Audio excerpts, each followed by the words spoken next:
What it really did was show like it's so important for us to be curious and just being willing to shift that narrative of asking a question.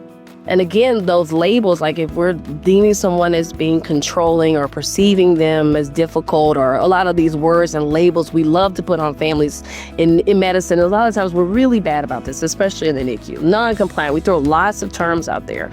But that shapes the way that we interact with that family, right? If you perceive them as that, then you're going to act differently towards them, which is then going to make more tension, as opposed to saying, well, even if that is where you perceive, like, well, get curious. Well, why is he doing that? Or what does he think his responsibility is, right? It's just like anything else. If I think I'm supposed to show up a different way and they think I'm supposed to show up a different way, and there's that disconnect, again, that communication is failing there, then we need to find a way to bridge that gap of communication.